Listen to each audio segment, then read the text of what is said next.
Welcome to third day of CloudFest 2020 brought to you by Phoenix. CloudFest 2020 is organized by GNX, official Linux group and Phoenix, the official tech club of Netaji Subhas Engineering College. Keeping in mind the growing demand of cloud in IT sectors. Last 2 days, all of you have got a brief idea about what cloud is and why is it in the current demand of town. We were introduced to Azure by Mr. Sen Gupta, and then we were introduced to GCP by Mr. Sanghai and Nutanix Cluster on AWS by Mr. Kalvatte. Before beginning our today's session, I would like to thank Phoenix and its team for their great effort and GNX for their support. Today, we are going to dive more deep into the cloud adventure. Beginning with our today's speaker, who is Mr. Mayank Pandey. Mr. Mayank began his journey with cloud technologies in 2012. He has worked with different customers varying from enterprise to startups. He holds professional level certifications from AWS and works as a cloud architect, handling assignments like security and cost optimization on AWS. He also has his YouTube channel as he loves teaching and contributes actively to it.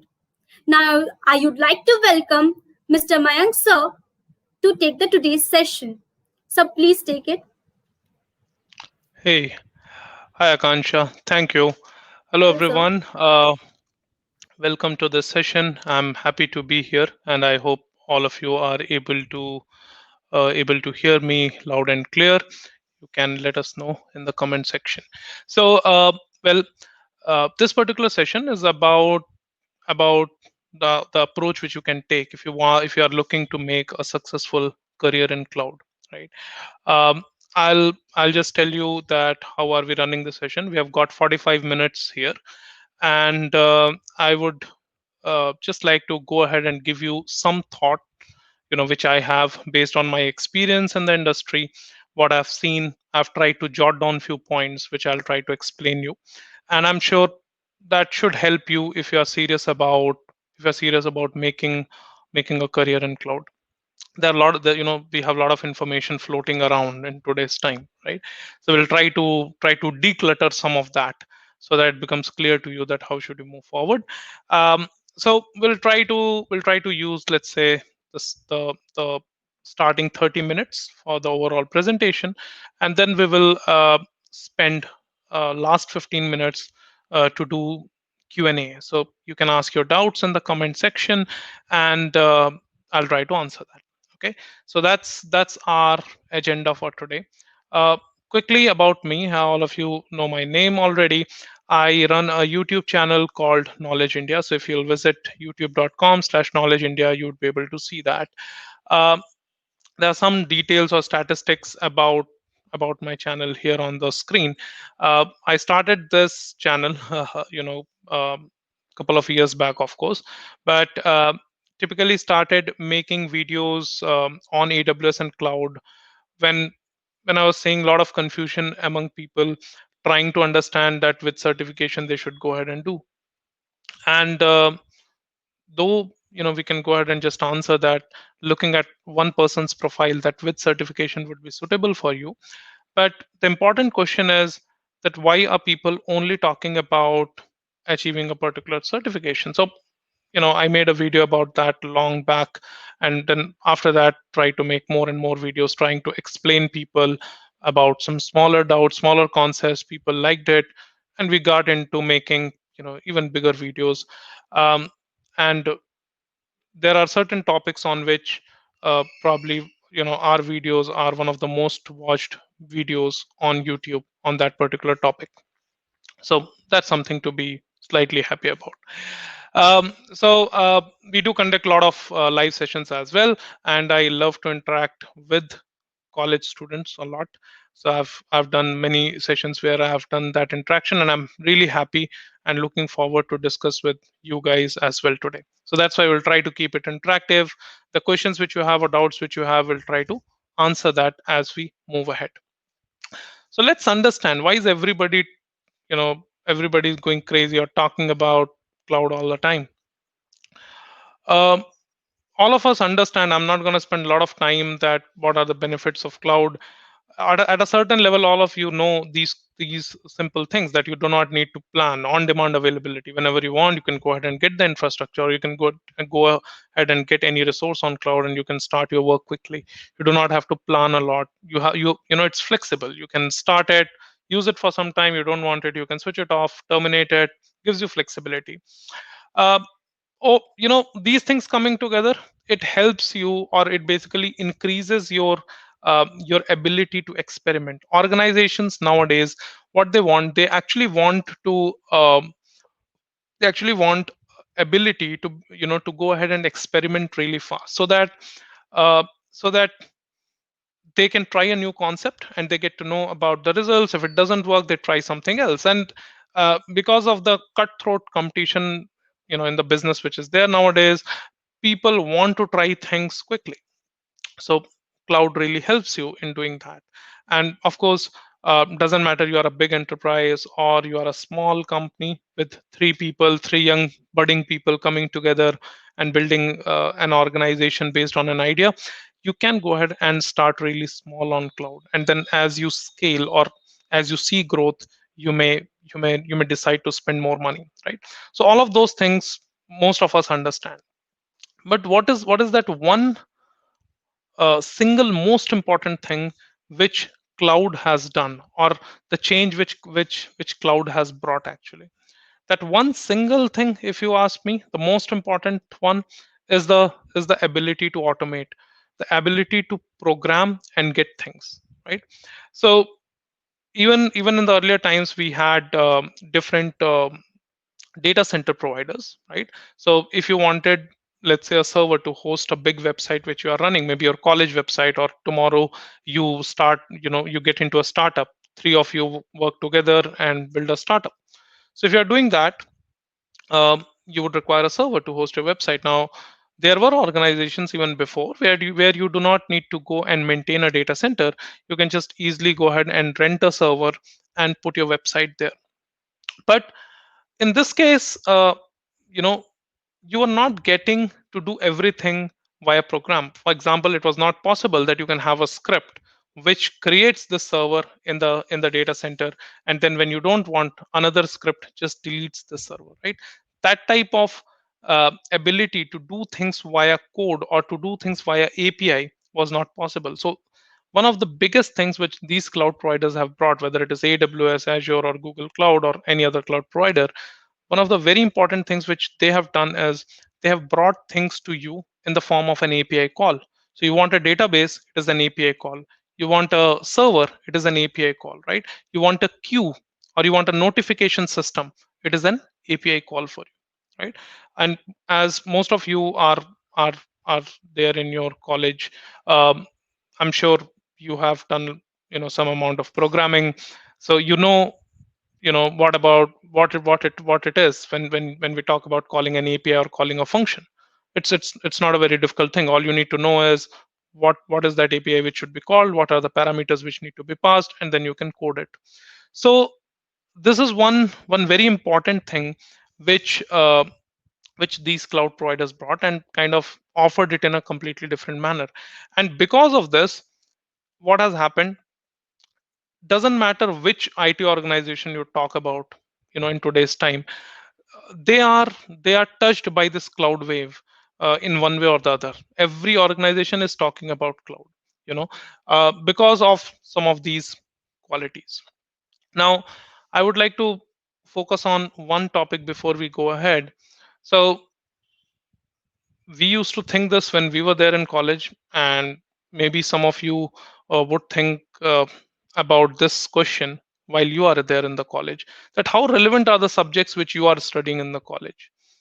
Are they really relevant? No, because you might not hear those names a lot many of the times in the social media, etc. So uh, many of the times we feel that probably whatever we are studying in the college is very old, right? And we should just go and learn this cool fancy cloud thing and all.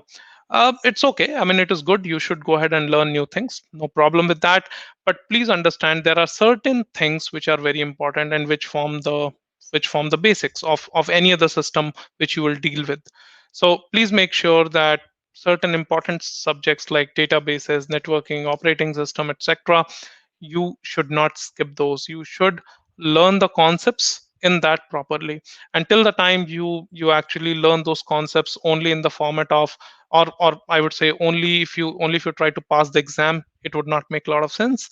But you will have to like read that concept and then try to see that some industry scenarios where that particular concept is getting used. You guys are really lucky that all of these things are available to you on click of a button on internet these days. So any concept which you are studying in the database or in the networking, you should try and understand that what are its real usage in the industry. Maybe that particular real usage would not be there in your textbook in a very detailed manner, but thanks to internet you can go ahead and get those things nowadays. Another very important point is you cannot skip programming. I get a lot of messages or requests or comments on my YouTube videos. People, where people are saying that I don't know programming. Tell me how can I make my career in cloud, or what can I do in cloud? Uh, we have to understand, guys, that as I said in the previous slide, what the most important thing which these cloud providers have done is that they have made things available to you via an API call. So I was telling you, creating a server is an API call, stopping a machine is an API call, rebooting it is an API call, terminating it is an API call, right? Resizing it is an API call. So whether we like it or not, we have to understand one thing, that you cannot skip programming. Okay, proficiency level might differ. I mean, maybe there is one of your friend who likes programming a lot. He gets into all the complex data structures, etc. That person will have a different stream of work as he enters into industry. He might become a hardcore developer. Great. But let's say you are person second person, you are not that interested in programming. You want to go towards the infrastructure side, or let's say even the application architecture side. Even to do that properly, not you know maybe you don't need to know the maybe you don't need to do programming to the to a very deep level, but you should know programming. uh, you cannot go ahead and automate things if you cannot script today. Okay, and it is becoming a very required item that you should be able to go ahead and automate and script. uh, Almost in any job description nowadays, people want that you should be able to automate. You should have some proficiency level in programming, so you should be able to do something. You would have heard this term infrastructure as code nowadays. Because of all this automation coming into picture, and cloud guys bringing new things, even the infrastructure part is no more a physical activity, right? uh, like even clicking on the screen, that part is removed. People have a big script which runs and sets up the complete environment for your application. It might involve a load balancer, 4 servers, a multi-AZ database, maybe some bucket, and some other notification topics. All of this gets provisioned in couple of minutes by the execution of a template. So you need to learn coding. That is important. If you are a person who is saying no, I'll not do it, I'm not interested in it, but I'll do something else. Okay, congratulations, try that. But it's my suggestion that your career would be better if you learn some amount of programming or development. Can I not just learn cloud? I'm not interested in what is being taught or what others are talking. I just want to learn cloud because I see numerous cloud related posts every day on LinkedIn or in the Facebook, right? We are all bombarded with all this cloud related terminology every day. So um, yes, you can go ahead and learn cloud alone, but please understand that uh, a particular organization or an employer will not value you much if you just know the properties of a particular cloud vendor services, right? I'll give an example. If I just go ahead and try to say that, I know AWS services very well, which means I understand how EC2 works, I understand how RDS works, how S3 works. If I just talk in that language, um, an organization is not gonna value me much. I should be able to relate the working of these cloud services with other things.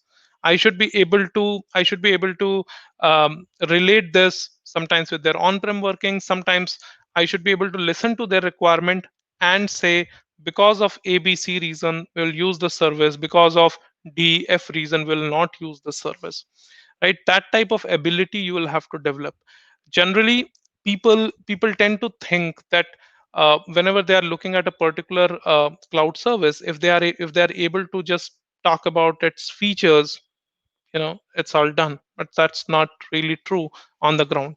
uh, in industry, when you look at different scenarios, things are not just black and white, right? I mean, in most of the times when people are talking to you, people will say that, on cloud we do this and this. A lot of presentations you would have seen from different cloud vendors where they try to say everything just happens so easily. But when you actually go and work in an organization, you will realize that it is not that simple. Uh, the systems in the systems in any organization are not that simple as it is shown to you in many of the PPTs from different cloud vendors. It is a lot more complex, and that's where it becomes very important that you understand the internal working of different systems, right? That becomes really really important. So some examples are, you need to understand different network protocols. You need to understand which one is better. In what scenarios should we use a particular protocol? In what scenario we should not use it? You should understand how does how does the relational database work. How is it different from a NoSQL database? Is NoSQL database good or better in all the scenarios, or there are certain specific scenarios only where I should suggest this? I remember there was a phase in between where nearly everybody used to just say Hadoop. You throw any problem, and the solution which people would say is Hadoop, as if Hadoop can solve any problem in the world. So don't get affected by by by all this lot of social media thing which happens. Rather, try to get to the basics and try to understand things in detail, right? And any one technology cannot be fitted in every scenario. So it is very important to understand that in which scenarios only this particular thing can work. Try to ask the question in that way always. Moving ahead, the infrastructure part, infra management even is getting reduced, because of the increased automation. There was a time when a lot of Indian companies earned and made a lot of money because there were jobs like where people were sitting and looking at the servers. They were monitoring the servers. It used to be a manual activity, right? uh, a lot of Indian companies have made a lot of money by putting people offshore just monitoring the servers, for the companies which are there in US, UK, etc. But now, with whole automation, all of such jobs are going away. You talk about monitoring, you talk about patching the servers, all of these things are automated. So you don't need that many human resources involved in just doing these things. There are systems which can do it for you and give you a report with which you can go ahead and just take actions against something where things went wrong. So you don't need to do it manually. Okay. So what are organizations looking for? Many of you are going out in the are going out of the college very soon. You will pass out, and then after that you will enter this industry. So what are organizations looking for? Organizations are looking for professionals who can experiment, okay, and evaluate the results quickly. The competition is really intense these days. So any business would want to try out a new thing quickly and get a feel or confidence around whether something is even doable or not. So in order to take that decision, we need to do like professionals should be able to do that quickly, and then uh, you know uh, based on that, you either take that particular solution or you go ahead and try something new. In many of the organizations, what is happening, people are very happy about this thing that yeah, on cloud you can go ahead and create a machine in 5 minutes. People boost about it, but they have not been able to improve their process or people mentality to actually value the overall time. So yes, I can go ahead and get the infrastructure in 5 minutes, but what is the use if my processes are so old that I'm still wasting time in every step? Okay, and hence any testing or any proof of concept which I need to do, I'm not able to do it quickly. So try to think on those lines. Organizations are looking for those people who are open to learn and work on any cloud platform. you know Many of the times you would have seen this thing, people trying to debate around a particular cloud platform, that AWS is best or Azure is best or Google Cloud is best, right? Um we used to have a version of this debate in our college where people used to debate between Windows and Linux operating systems, saying that Windows is better or Linux is better. um, X number of years in the industry now, but I still see Windows and Linux, both of them are there in the market and are getting used. It's not that one out of the two is gone, right? It's not the case. So we have to understand that at least three cloud providers, AWS, Azure, and Google Cloud, all three of them featured recently in the Gartner Magic Quadrant leaders quadrant, right? So all three of them are quite mature now, and they offer most of the services, kind of similar type of services, but of course there are differences between them. And as a professional, I would suggest to you guys that you should try and be agnostic to the cloud. Don't get attached to a particular vendor, right? There is something good in AWS, there are some better qualities in Azure, and there is something else better in Google Cloud, right? So as a professional, I think it's important that you understand which services are better or stronger in which cloud provider.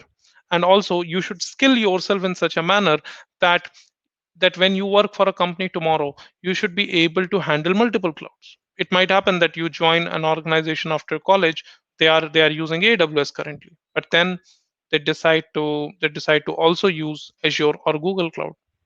So you should be able to operate in both. And trust me, 50-60% of principles remain same between different cloud vendors. Some amount, of course, it changes, but most of it is same. So keep that in mind. And in order to come into that position that you are able to compare different cloud vendors, you know it's important that you get into the depth of the services. You just do not understand, I mean, you should not be just reading that a particular service has these qualities or attributes. You should try to understand the limitations as well. When you do a certain operation on a service, what happens at the back end, you should try and understand that as well. That's important. Okay, then only you'll be able to compare the different cloud providers in future. Um, the last point here is, try to build this into your mentality. Organizations want people who can adapt a process to a factory model. Okay, so what does that mean? What is a factory model? Think about a factory where a car gets manufactured, or a bike gets manufactured. So in order to produce a car, there are so many different components in a car, and within a factory there are different units which are manufacturing all of those different parts, and then this comes together, gets assembled, and you get one working car delivered after that. Kind of same thing um, is being done in IT as well. And and it is important, it is really important for you, for you to try and think in this terms. Like, let's say you join an organization and you see that this organization currently, uh, you know gives access to different people on the cloud console, so that they can go ahead and create the resources according to their need. Now you, as a person, you have been tasked that go ahead and improve this process. So what will you do? You'll have to try and think that, okay, if they are creating resources on their own, that means what could be wrong. First good thing is they have the flexibility and agility, that they can create whenever they want. Great. But should they be able to create any number of instances? Should they be able to create really big instances as well? Probably no. So that is something I want to restrict. Note it down. Okay. What about the scenario if they go ahead and create an infrastructure and expose it to public? Maybe they go ahead and set up a database and expose it to public. So what mechanism should I bring, so that even though I allow them to provision, but they should not be able to provision a database and expose it to public. So in order to do that, what services do I have? How can, whether there is even a possibility to do that? Are there cloud native services to support me in that scenario? Those are the type of things which you will have to think about, and then you bring it in the process, so that in your organization things do not go wrong. Okay, that is something which you have to work towards. And organizations want such people who can have this type of thinking, and basically make the process in such a way, via automation or via other restrictions, make the process in such a manner that people are able to use it and still things do not go wrong. Okay. So I'll try to wrap it up quickly now. How should you start learning cloud? Remember one thing: learning cloud is not just passing a cloud certification. Those of you who have watched videos on my channel, you would be knowing this. I talk about this every time. It is important that you do certification. It is good that you do certification.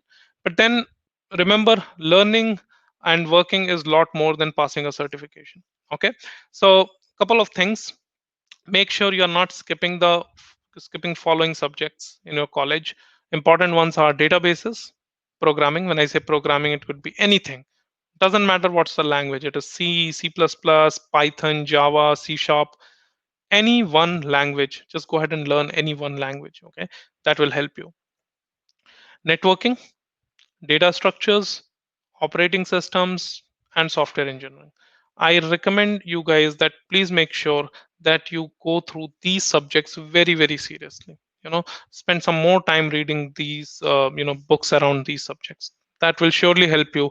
It might not make you a lot of sense at this point, but in a couple of years, you'll realize that. I have realized it in a hard manner. So I'm suggesting it to you. Make sure you do provision and use every service you're trying to learn. um, all these different cloud vendors, they are giving you services, so that you can go ahead and use it free. Now you cannot go ahead and use everything for free, remember. I mean, it also differs from one cloud to the other. But then suggestion is that make sure that whenever you are reading or trying to practice a particular service, you go ahead and do hands on. That's very, very important. Most of the things you will be able to get free. For certain things you might have to spend some money. Do that. It would be worth. If you are doing hands on and you have done things really in the account, by creating an account, by doing it hands on, that will surely reflect when you start talking to a person in an interview, or you are put into a situation, that would come out. So that's a good investment. Do that. uh, as you are there in college, there are a lot of different programs available from different cloud vendors. Like, there will be some academy program, free tier benefits are there. You should explore those and try to save money as well at the same time while you practice things. uh, Follow the blog. Whichever cloud you are learning, follow their blog. The cloud vendors change things so rapidly, right? I mean, on an average, AWS brings like around 3 to 5, around 5 updates, feature updates, I would say, nearly every day. So that becomes a lot to handle. Even people who are quite experienced, for them it is a lot to handle. So I suggest that you follow their blog, so that so that you get updated of the changes which are happening. So someone might say that, okay, whenever I study a particular service, what should I look at? What should I concentrate on? So I'm giving you 5 things which you should try to think about. Whenever you are reading or practicing a particular service, try to see its cost. How does its cost work? You should be able to explain the costing to someone. Think about yourself as a cloud architect, and the organization for whom you are working. You should be able to explain that when they use a particular service on cloud, how would its cost work, and what are the ways to optimize the cost as well. If I want to lower down the cost, what are the things which I should do? Second is security. As a customer, when you are using a particular service, what are your responsibilities as a customer? What all things cloud vendor will take care? And from your side, what all things are there which you need to take care? This also gets covered in the shared responsibility model. Many of the times, people think that when they go to cloud or they host something on cloud, everything is taken care by the cloud vendor automatically. Unfortunately, that's not true. Okay, you need to really understand in a proper way that which all responsibilities are there in your plate and which things are done by the cloud vendor. That's very important. Number 3 is performance optimization. You go ahead and use any particular service. How do you extract the maximum performance out of it? An example could be, you are going ahead and you want more IOPS on your database. Okay, so you go ahead with provisioned IOPS type of EBS volume. Great, because you thought I'll get more IOPS. But if you are not aware that in order to use that, you also need to ensure that the instance type, EC2 instance type which you are using, should support good amount of IOPS, then your system would not work. So it is important to understand that any service which you are trying out, for in that service, what are key things to look for to improve the performance. Always try to study that part. Next is reliability. How reliable is that service? As a customer, do you need to do something to ensure its high availability, or it is taken care by the cloud vendor already? So that is a question which you should ask always whenever you are reading any service or you are practicing any service. An example could be, if you just create an EC2 instance, Amazon or Azure would not assure you that that service cannot go down, right? There are additional things which you need to do to make your VM highly available. You may look at auto scaling feature probably, and spread it. You can have multiple VMs spread across multiple availability zones to ensure that high availability is there. But that is not something available by default. If you just create one VM, you're not going to do that. But on the same in the same but on the other hand, I would say, if you go ahead and create an S3 bucket, you don't need to do anything. The reliability of S3 bucket is taken care already by AWS. So you don't need to do anything. You just put your file on S3 bucket. It is reliable. You get a durability of 11 nines. Okay, the last point there is operations, right? So in any organization, using a service, provisioning it, that's day one thing.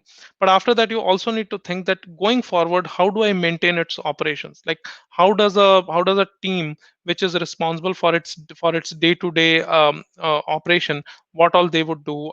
Is there automation which can be, which we can go ahead and do, so that the manual interaction is reduced? So you need to think from that perspective as well.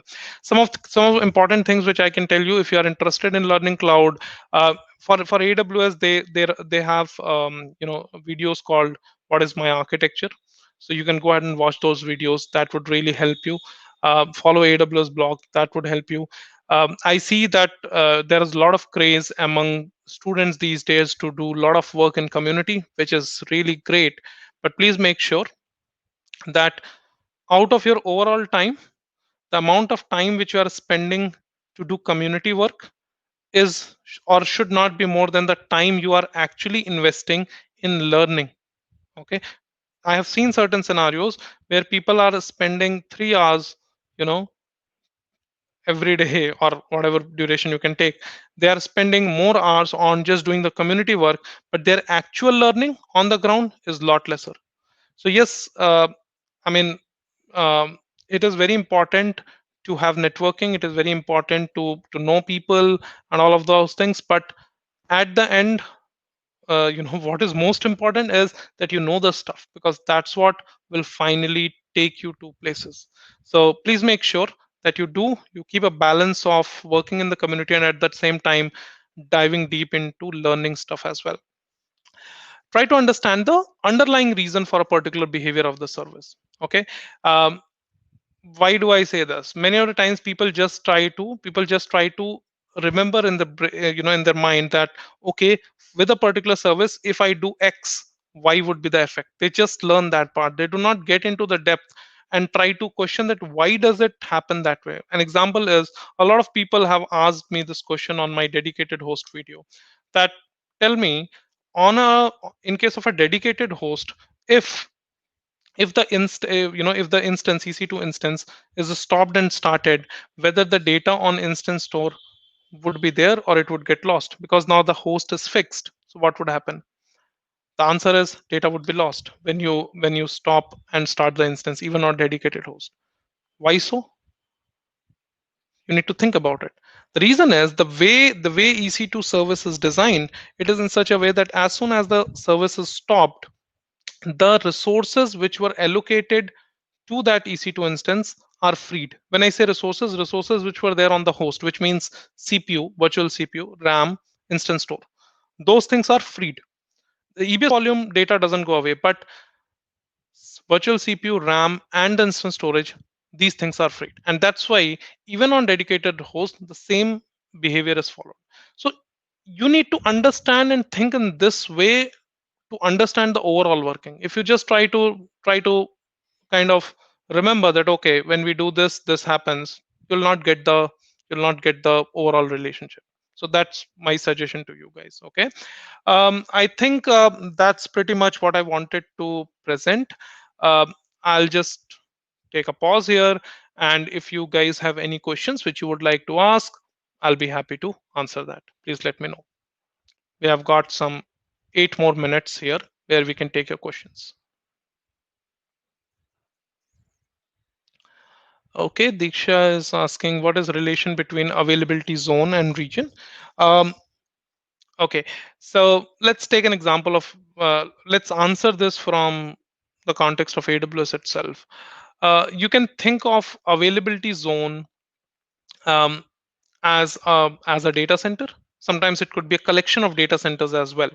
Okay, and region is a physical. Sorry, region is it's a geographic location. A very simple example we can take in India. The AWS region is Mumbai, right? So within Mumbai, whether AWS runs only one data center? No, they run multiple data centers. And those data centers can be seen as availability zones. What is the property of availability zone?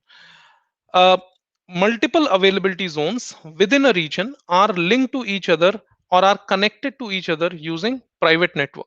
So in case of Mumbai, for AWS, we have got three availability zones.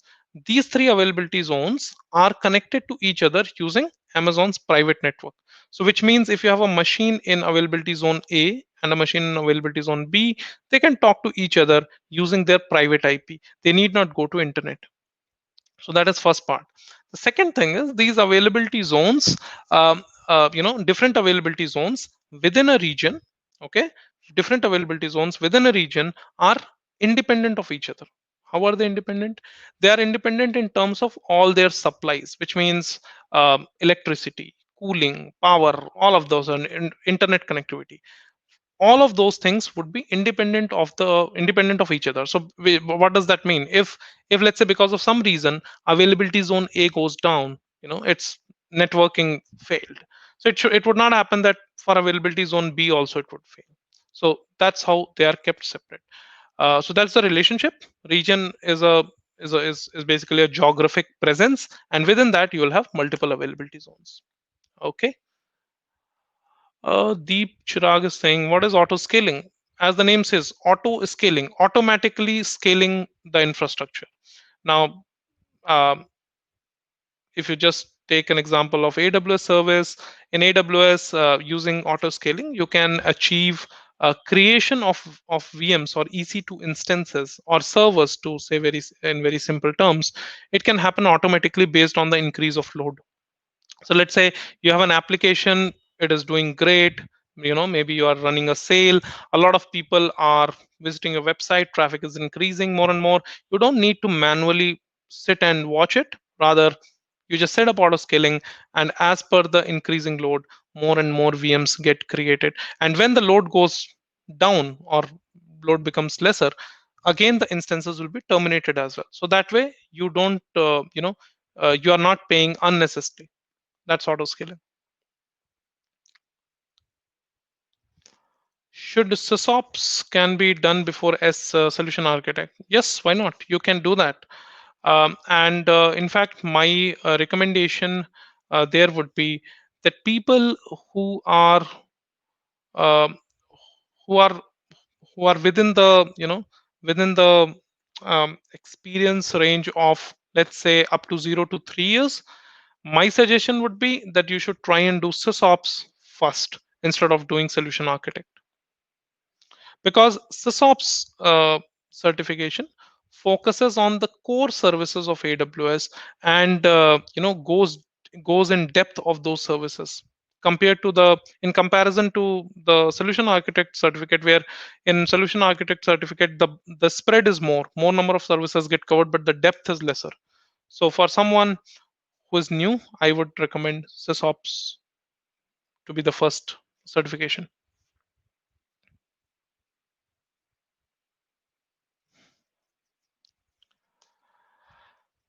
What is the difference between Amazon S3 and Azure Blob Storage? Um, they have some similarity, that both of them allow you to upload files and do file level operations. But in case of Azure Blob Storage, I mean, um, le- okay, it's like this. You should I would say that these are coming from two different cloud providers. So more or less you can do same type of use cases with both of these, but when you look at the differences, there will be differences in terms of the hierarchy they follow. There would be differences in terms of their API calls, their pricing, of course, the ability of replicating across regions, etc. So such things would differ, but more or less both are same type of services in two different cloud providers. Okay, Akanksha is saying, what is AWS Cloud Trail? So AWS Cloud Trail is a service which records all the API calls happening within your account, right? So when you log into your AWS Management Console, and whatever you do, whether you just logged into your AWS Management Console, you click on EC2 dashboard, you go ahead and launch an EC2 instance, stop it, terminate it, create an S3 bucket, anything which you are doing, ultimately it is an API call at the backend. And CloudTrail service records that API calls. It would record that, okay, Akanksha did this activity at 8:10 p.m. in the night on this day, right? Whether it was successful or it failed. So that's what it records. I actually have a detailed playlist of CloudTrail where you can learn CloudTrail from zero to end, basically. So if you are interested, just check that on our channel. In the playlist section, you will have a playlist on CloudTrail. Yep. Okay, Pawan is saying egress and ingress. What does that mean? So yeah, okay, this is simple, but sometimes becomes confusing. Ingress, as you can see, in, right? So with in, you should relate. It is inbound. The traffic which is coming, which is inbound. So let's say there is a web server. You created a web server from internet. So many people are trying to hit this web server. So that when from internet somebody opens the website which is running on your web server, this traffic is inbound. Okay, or ingress. What is egress? This machine, this your web server, wants to download a patch or an OS update. So this machine initiates a connection to Microsoft. So this initiation is outbound or egress. That's what it is.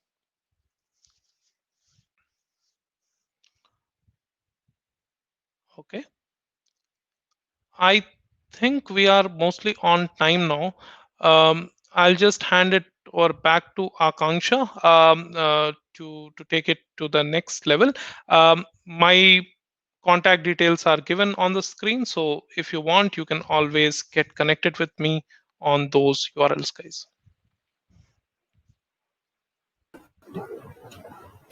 Thank you, sir, for joining.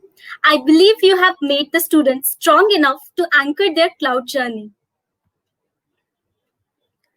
Now, I would like to welcome our second guest, Mr. Saurav Singh.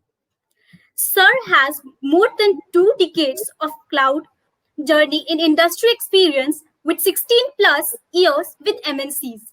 He is AWS practitioner and has his own setup, namely Shared Technology. He loves working and solving problems. Sir also is founder and organizer of 2 meetup groups, namely AWS Azure Group, Kolkata, and Kolkata Algorithms Meetup Group. Thank you, sir, for joining with us. I would like to hand the session over to you. Thank you, Akanksha.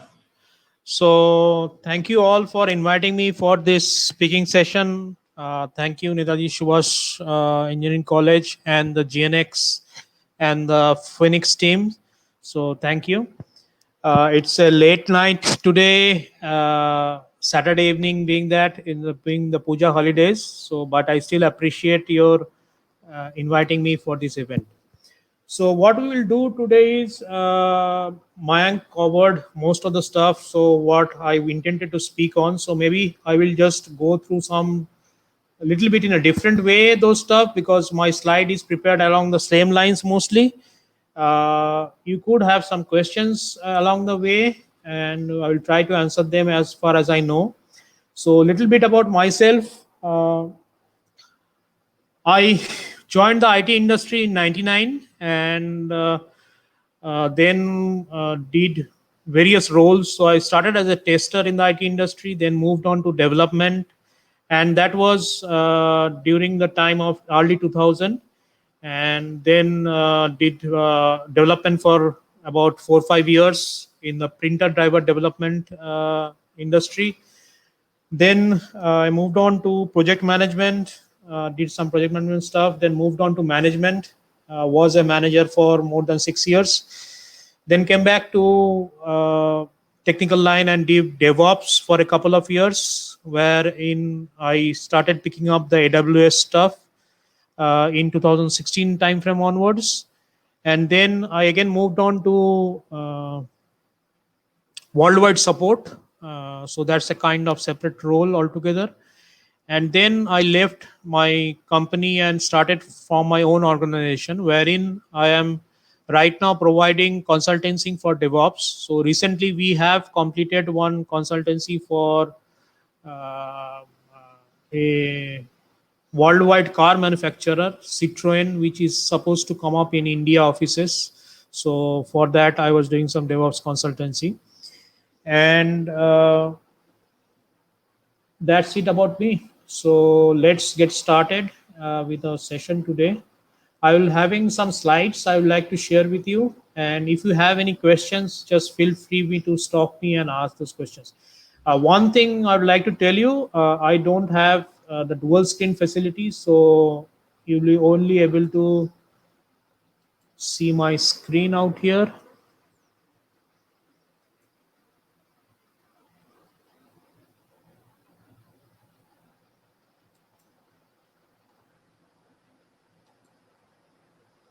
I believe you can see my screen. Okay.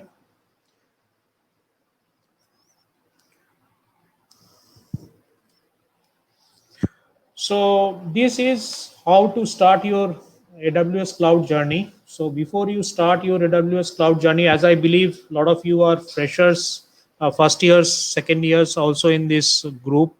So to give you some idea of how to start your cloud journey, I agree with a lot of points that Mayank made. And so before you start, you need to know like what are the advantages of cloud, what advantages that cloud bring in, and understand those and how you can work in a cloud native environment. So a lot of the constraints that comes with the physical hardware. That goes away when we try and move to the cloud environment, and we are not constrained by the physical resources. So what cloud does is it abstracts the physical resources with a software interface to us, and this API, we can call everything in the software, the abstraction level, through an API, and this is a great advantage that cloud brings us. So everything and everything, because it is callable by an API, you can code for it, and once you can code for it, you can follow it, the application development process like that. You can check in your code, you can get your code reviewed, you can manage your code in a repository, you can have it in a pipeline and build your infrastructure from there or your application from there, and a whole lot of new stuff opens up when everything you handle as a software. Okay, so before we jump into that, I would like to go through a little bit details into the advantages of cloud computing, and this applies to AWS as well. So first thing is the cost associated with any hardware resource. So the fixed cost or the capital costs, the capex, as we know in the industry, so those are replaced by variable costs. So what you see out here is when you go for an capex type of purchase, you will see when you get into the industry, you need to block your cost at the upfront, and a lot of cost that you could use otherwise, it gets blocked. And even if you are not using the resource, you have already placed that cost, and you cannot recover that cost basically. Whereas in the variable cost system, you pay for what you use, and for how much time you use, and that's all you have to do. So there are some other things associated with this also. So after, say, you have made some purchases in the pre-cloud environment, and for your data center or for your resources, hardware resources, whatever, and after 3 to 5 years, those resources become old, and you need to replace them again, and you need to make again your fixed costs. So the cost becomes very high in this sort of case. Whereas with variable cost, you don't have to do those. You pay for what you are using.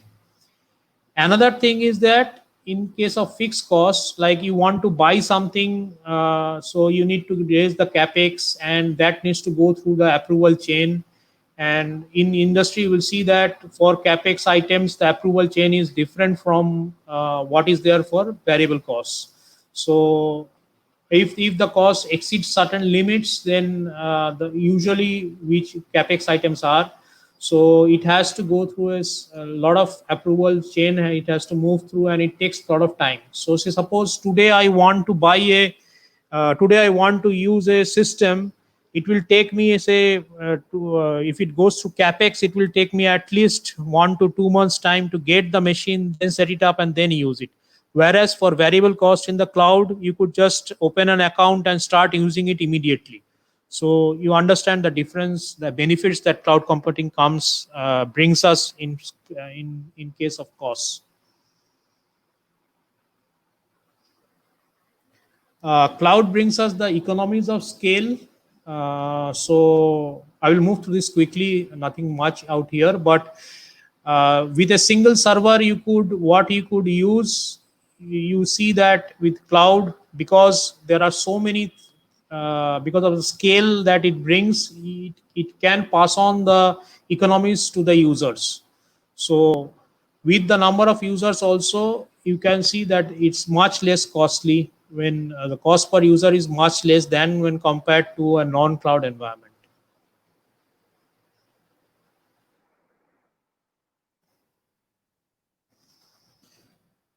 This graph is quite important to understand from the elasticity concept of cloud. So we all know that cloud is, we refer to as the cloud is elastic. Now, what do I mean by that? So this solid line, solid blue line is the demand. Okay. So you are always trying to have to guess the demand, what it will be. And accordingly, your this dotted line is your supply. So you are building up your supply. So at start, you guess your demand and you bring in your supply, and soon you see that your demand outstrips your supply. So you have a case out here wherein you are not able to provide support to your customers. Your demand exceeds your supply. You don't have the resources available to provide the requirement of the customers. So then you bring up more supply, and then it just happens that your demand falls. So there is an underutilization of your resources out here, and that is you are losing your own cost out here. Your resources are being wasted, they are sitting idle, and similarly it goes on and on. So with cloud you can take care of this scenario by your supply will generally just be above your demand, and you have to do some work for this, but you could do this by the auto scaling group and certain other stuff that you can set it up in a way that your supply never falls below the demand. Okay. So, and you see your supply goes up and then goes down as your demand goes down, and again your demand goes up and your supply goes up. So this changing nature of up and down, this is the elasticity that cloud provides. Okay. And this is the agility and speed that cloud brings. So today you want to start up something, you can just start up by taking the services or the infrastructure or the managed services from the cloud provider. Just sign up for an account and start using them. Instead, if you do not have cloud, you have to set it up all by yourself, and it would take a lot of time.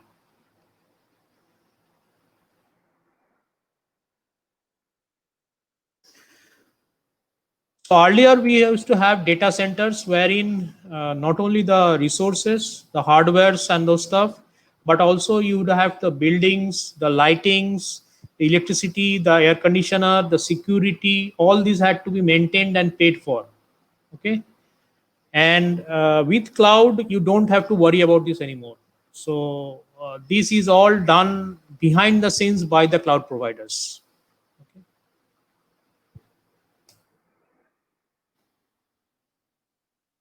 And the last advantage of this is you go to you have your website running or your application running for say a market A which is in India, and next tomorrow you have new customers in USA and you want your website or your application to be available to users in USA. So you can do that, in minutes using the AWS or any cloud provider. So it's very easy to do that stuff. Whereas if you did not have the cloud providers, it would take you a lot of time to set it up from scratch, because the cloud providers, they have their internal network and they have their global network, basically not the internal but the global network set up. So you could always easily set it up for your same piece of code which is being available in India. It could be cached around the world on all places, and it could be available to say US from a local location. You could get, and you could get the same amount of speed, so you won't feel that you are getting accessing a site from India. Okay. Any questions so far?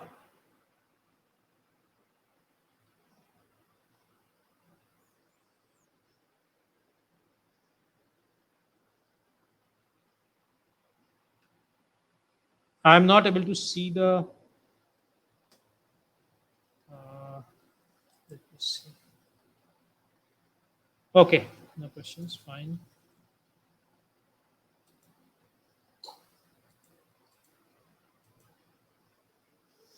So you can see that in cloud, you want to build something, so cloud provides us all the tools, and with those tools, what you do with those tools is up to you. Okay, and therein where the challenge lies. So you could see that in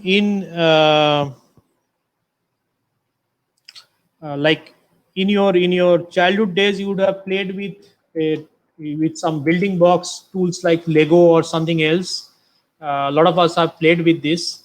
So it allows us to build different shapes and sizes of certain things. Say I want to build a house, or I want to build a city, or I want to build a train. It just gives us the building blocks, and we piece them together in a certain way to build the actual stuff that we desire. So herein we are building a sheep like stuff, and the same building blocks could be used to say to build a house or something else, combined in a different manner. So similarly, for the cloud, for AWS also, they provide us the building blocks. Okay, and these building blocks we punch them together, and we plug and play them together in a certain way to make them work, and provide that makes us our application or website or whatever we are trying to implement. So the architecture diagram that we have, if you see any architecture diagram of your application or your website, you will find that there are different pieces inside it, the details inside it, and those details pieces are certain services or certain stuff that AWS provides, which when we combine together gives us that architecture. Okay, so right now we have say different services out here, and these are I could not fit all the services. These are only a few suggestive services from AWS. There are more than 167 services as of today, and so this is like ECS, application load balancer, Fargate, Lambda, API gateway, CloudFront, Route 53, WAF, EKS, and similarly and so on. So these are the building blocks basically, and all these are accessible via APIs, or you can use code to access them, and you can communicate from one to the other. So all these joining together, you can write the code and you can come up with an application architecture. Okay, so on the right hand side you see a simple application I have out here. So it's nothing but a we have two availability zones in a region, and inside each availability zone I have public subnets, two public subnets and two private subnets. Now I have a Docker container running inside a private subnet, which is inside an ECS cluster, and that is rendered through an autoscaling group. Okay, and these containers, since they are running in the private subnet, they do not have a public IP.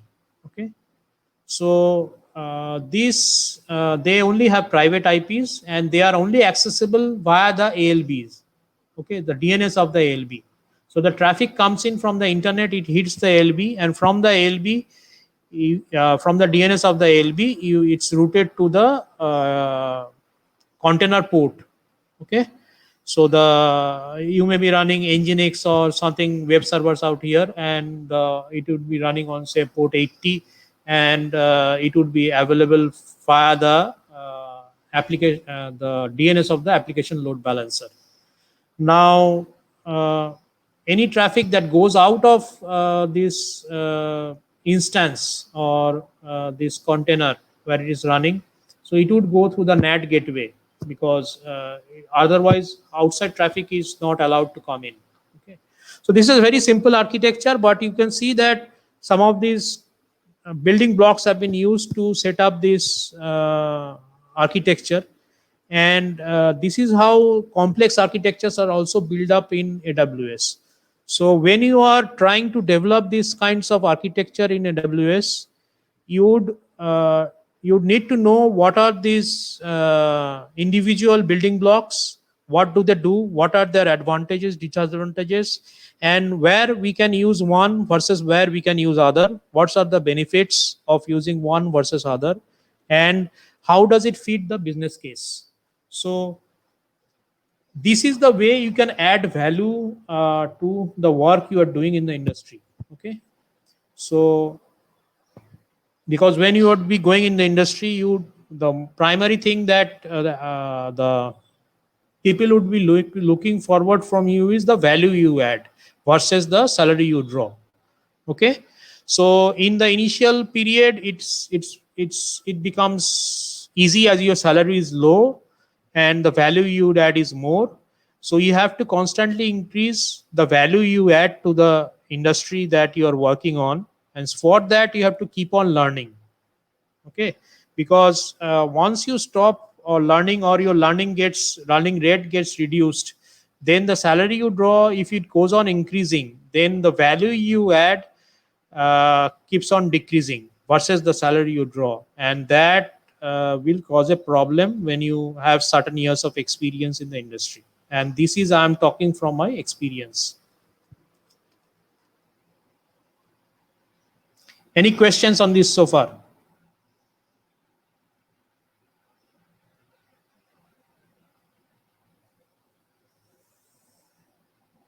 Okay, so we saw the AWS.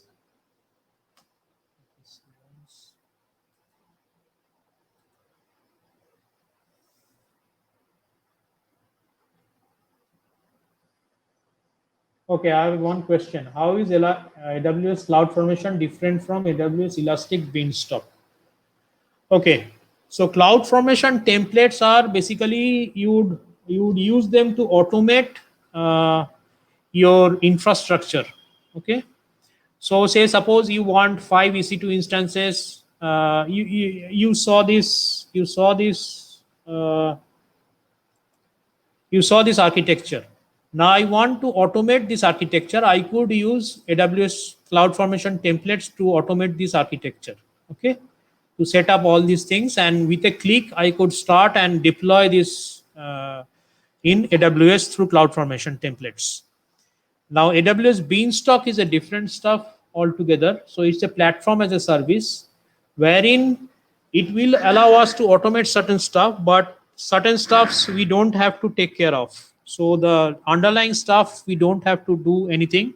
We just zip in our code, our application, and host it on and give it to AWS Beanstalk. We select some stuff which comes through the UI, and that allows us to host the thing in AWS. But with CloudFormation, there are much more fine-grained controls, and you could do many more things. With Elastic Beanstalk, it's very much limited what you can do.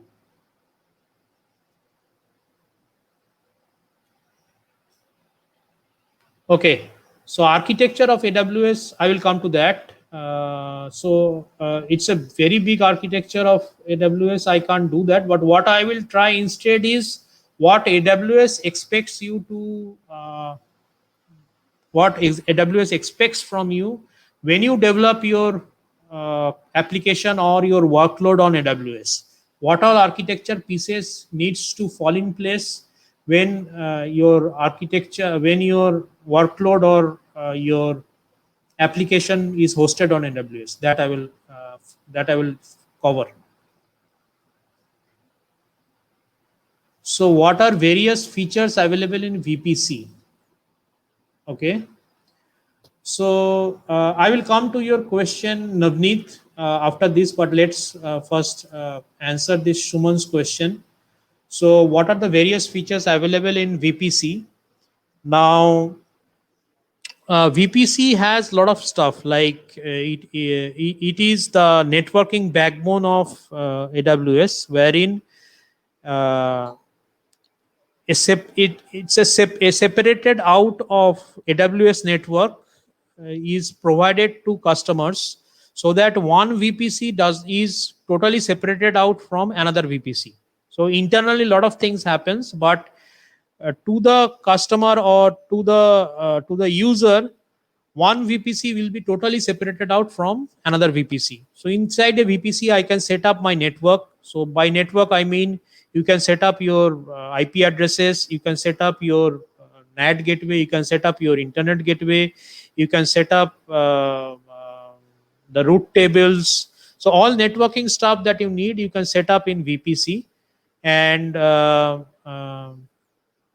it's one VPC is completely separated from another VPC. So it's internally it's done in such a way that AWS implements in such a way. So you heard of software defined networking, SDNs?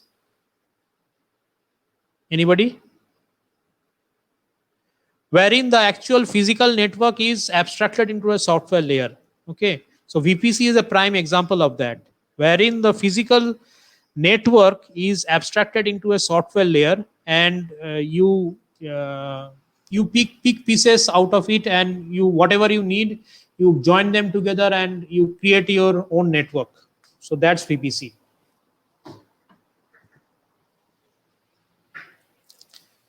Okay, how does CI/CD work in AWS?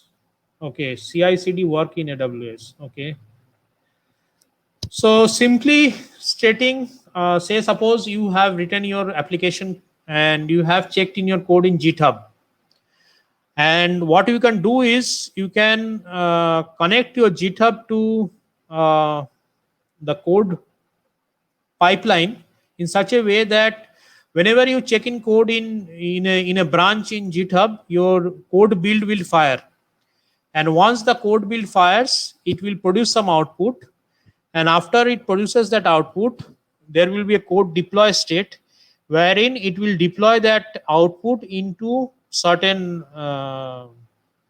resources in AWS. So it could be an EC2 resource in AWS, or it could your application, your web server could be deployed across EC2 instances in AWS, or so it's a very vast topic, CI/CD, and it's an important topic in AWS, and a lot of work is going on. AWS has done a lot of work in this area, and how do I say it in one word? But yeah, it's a good question, and if you want to learn about it, I think it's a good topic to start learning on it, because there is lots and lots of things to learn about this, how it happens, and in-depth knowledge is required.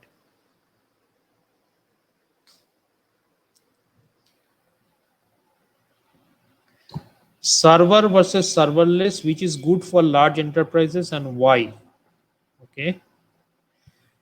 Okay, so this will depend on a lot of things. Okay, so server gives you a lot of fine-grained control. So if say you want to have more control on your application and systems, maybe you will go for server-based applications. Whereas if you don't want to maintain your servers, you will go for serverless. Now serverless is generally, if there is 50 to 70%, so serverless also runs servers in the back end, but it's not exposed to you. Okay, you don't have any access to that. So AWS will be running some servers and physical machines in the back end, but you won't have access to them. So what happens is, if those physical machines or servers, if they are 50 to 70% occupied, then it makes more sense to go for serverless, because it's less cheaper in the long run.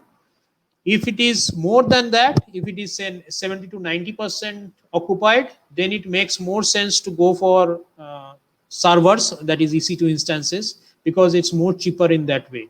But there is no hard and fast. There are a lot of other parameters also, and there is no hard and fast rules associated with it. But this is kind of a benchmark I mentioned. So there will be a lot of how do I say this? There will be a lot of decisions you need to take based on the architecture that you are following, and based on the based on your particular application's requirement, what you require. So there is no single silver bullet for it. You have to work through the particular use case and see what fits that use case better. Okay.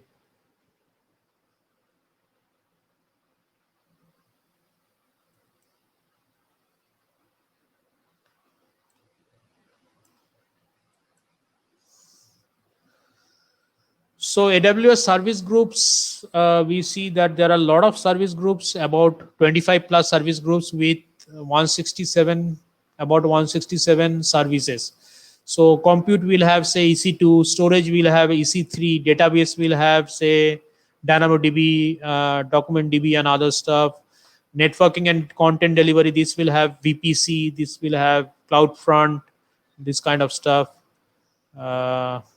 So you can see there are lots and lots of services, and you need to focus on one area or one or a few areas, few groups of services, and deep dive into them, because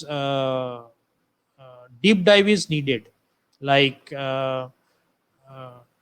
just by the superficial understanding of the service is not going to do, because when you are going to use these building blocks, you are going to build your own architectures.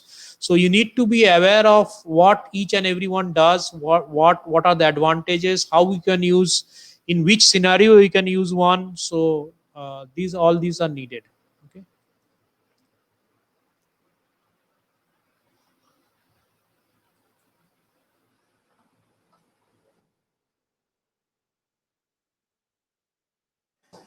Okay, I will come to Navneet's question about the architecture of AWS. So architecture of AWS, AWS has a well-architected framework wherein whatever workloads applications you develop on AWS, they are to be they should follow the well-architected framework. This is not a must, but good to have feature. But once you do this, you will see that there are a lot of stuff, because they follow the well-architected is as per the latest best practices that AWS has collected, and you match it match it to your application, and see that where you are what architecture practices you are going to benefit from, and where you are lacking. So both these things you will come to know. Okay. So first one is operational excellence. This focuses on running and monitoring systems to deliver business value, and continually improving processes and procedures. So it allows you to perform operation as code.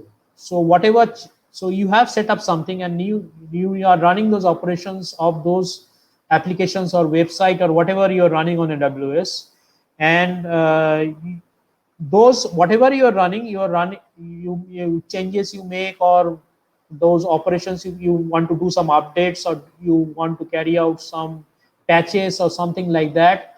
So you do it always through code. So all things, so you set up a pipeline, and it will update it automatically going forward, and you try to automate it out. So that way it gets it benefits not only your short term, but long term it benefits tremendously, because next time the problem happens, you don't have to go and look for it, because it's embedded in the system, your code for patching the system or updating the system or improving the system. And make frequent small reversible changes. So what do I mean by this? So say suppose your application, you have hosted it out in AWS, and you want to come out with a new version of that application. Now instead of making, say, a new version has say 10 such changes, 10 big changes, instead of making all those 10 changes together, what is suggested is instead that you make small changes and continuously keep on testing those changes, so that when if one of those changes doesn't work out, you can always revert back, and that's an operational best practice. So these kind of changes and this kind of things, how to handle these are one of the tenets of this operational best practice pillar. Okay. So for key topics are automating changes, responding to events, and defining standards to manage daily operations.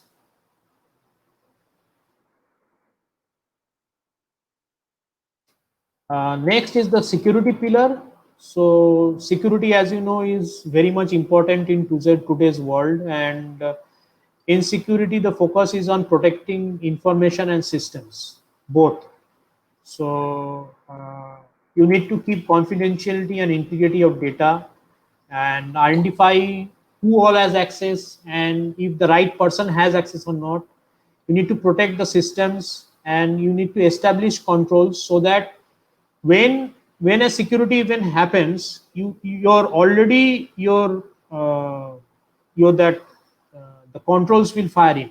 So not every time everybody is just sitting and monitoring the environment, but your somebody physically is not there. What I mean to say, but it's happening automatically. So those kind of controls you need to set it up, because it doesn't happen by itself.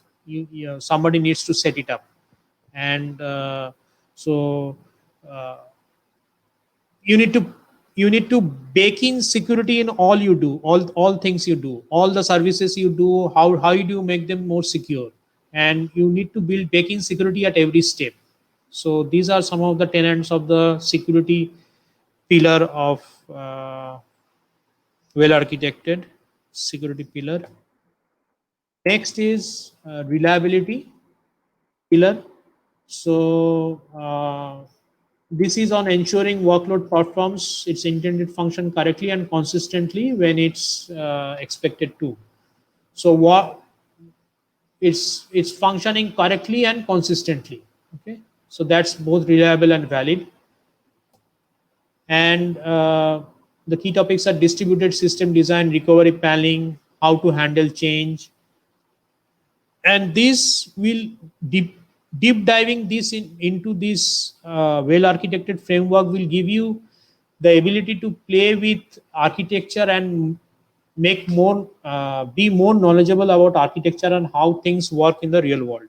Okay, so AWS architected framework was set up with uh, more focus on the operation side of things.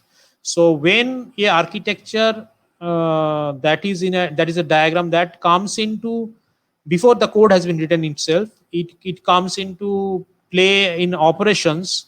What are the problems you are going to face? Okay, so you try to envisage those problems and try to take actions based on those problems you may encounter in future, and you bake those into your architecture, and that gives you a solid architecture to go ahead with. And this well architected 5 pillars gives you the basic understanding of those architecture basically.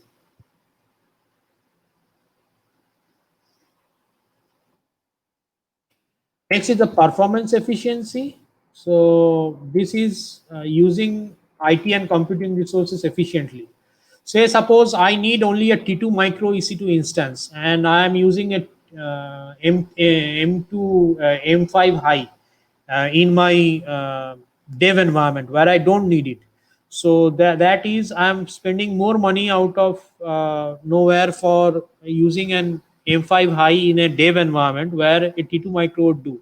So focus on this kind of IT, and whether I'm using the right resource, whether I am using the based on my workload. Say suppose my workload does require me to use an M5 high instance, so then T2 micro would not suffice my purpose. I have to use an M5 high instance. So based on the workload and based on the right resource types, if I'm using the resource type, say suppose, do I use a serverless or do I use a server based approach? Do I take a server based approach? What kind of is going to give me the more performance efficiency. So this kind of stuff is also taken into account when we try to design the architecture.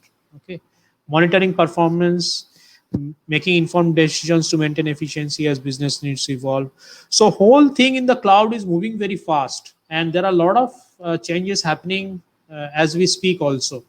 So how do we keep up with this change, and uh, how do we continue to evolve ourselves? So that is the challenge that we are facing out here, and that is how this architecture uh, we need to see. Okay.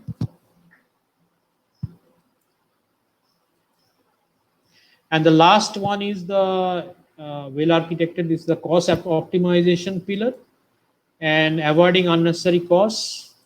So this one is also where understanding and controlling where money is being spent, and uh, analyzing our spend over time. And say suppose in our dev environment we only need to see that we are running in the daytime, we are not running in the night time, so we shut down our machines in the night time and save on costs. Okay, so things like that. So I have two more slides and then I will end. So these are two stories I like to end with. One is a mouse in a jar. So I believe all of you have seen a mouse. So in the left side, a mouse it has a jar full of grains. Okay, and the mouse is very happy and he starts eating, and continues eating, and after some time it finds it uh, in this right side picture. Okay, now this is a very distressing picture to find itself, because it has very much little left grain and it cannot climb out of the jar. So to relate this to our industry experience, this happens when somebody fresher joins an company, stays with the company for long in a certain vertical only. Okay, and he doesn't build up his skills anywhere else. So what happens is that when he reaches this place, he's at the mercy of others to give him new work or new assignments, and he cannot move out of this place by his own.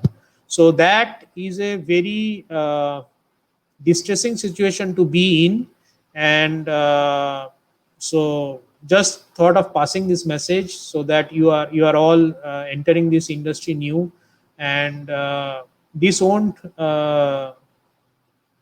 play into your minds in quite in few years, but in the long run you may come to see these situations, may not be with yourself but with others also. You can see this if you do not keep on learning new stuff.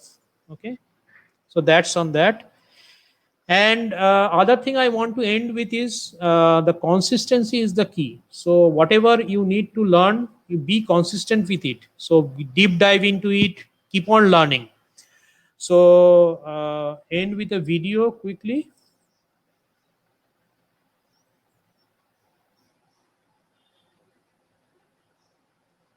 Small video, it won't take much time.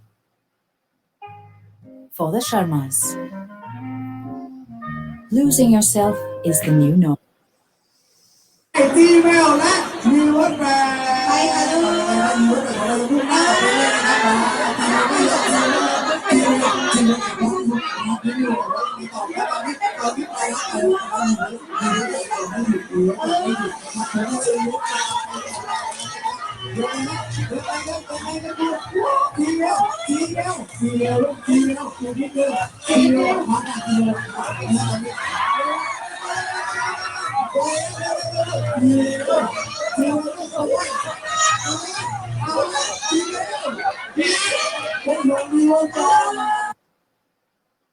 Okay, I think you get the point, right?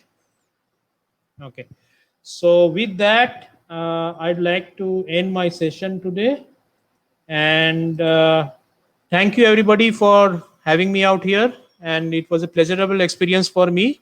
So thank you, Netaji Subhash Engineering College and the GNX and the Phoenix teams. Thank you. Thank you, sir, for joining in. Your experience has been icing on the cake for the students.